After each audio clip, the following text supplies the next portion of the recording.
Wags. "Can I leave the captain here for a few minutes?" Olivia asked Greta's handler. "I'm on my way to the chief's office, and Haviland's obviously in no rush to follow me." The officer, who'd taken an enormous bite from his meatball sub while Olivia was speaking, gave her a thumbs up before his gaze returned to his car magazine. Sawyer Rawlings rarely closed his door, so Olivia wasn't surprised to find it partially open. "Hello, you." Rawlings, who had had both hands buried inside the top drawer of his filing cabinet, sensed that someone had walked in. He looked up, and seeing Olivia, smiled.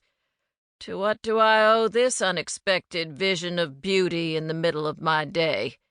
When Olivia didn't respond, but strode over to the window and crossed her arms over her chest, Rawlings immediately abandoned his filing.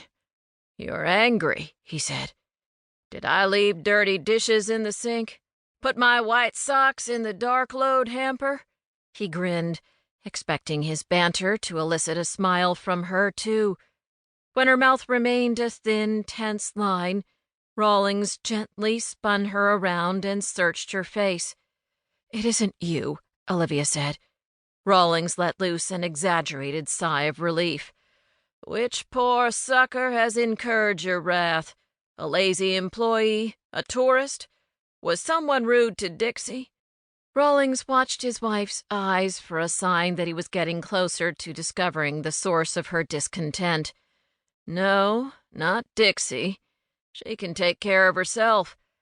Officer Cook and I have a long-standing bet on whether or not she keeps a knife concealed in the toe of her left roller skate, like Ian Fleming's Rosa Klebb.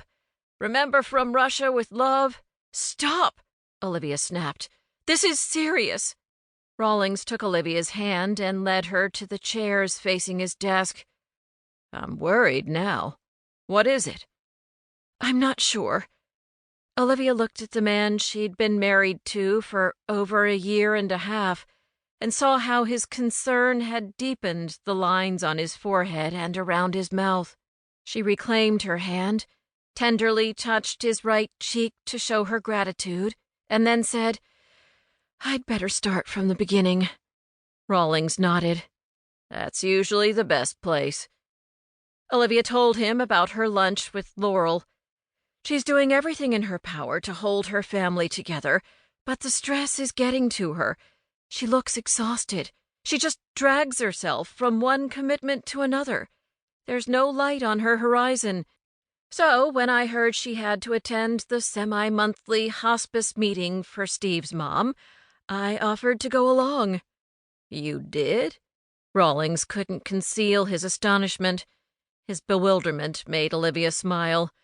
"I know, I could hardly believe it myself. But I had this vibe that Laurel couldn't bear another weight on her shoulders, and if my being with her at that meeting could provide her with the tiniest bit of comfort, then I had to go." "You'd better watch it," Rawlings warned. "If this gets out, your Ice Queen reputation will suffer." Thinking of Stacy's comment, Olivia felt a fresh surge of anger. "I'm sure I can do something to maintain that." She gave Rawlings a brief summary of the meeting, including details about all the participants.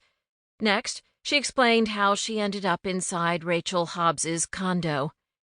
"Do you remember Laurel ever mentioning how her in-laws made their money?" Olivia asked Rawlings. He shook his head. "Honestly, whenever she mentioned Steve's family during our critique group meetings, she mostly talked about how Rachel criticized her, or how her in-laws were spoiling the twins with lavish gifts." "That sounds about right," Olivia agreed. "In any case, they have some impressive items in their condo. Rare books, expensive porcelain, what I believe to be original Picasso drawings, costly antiques.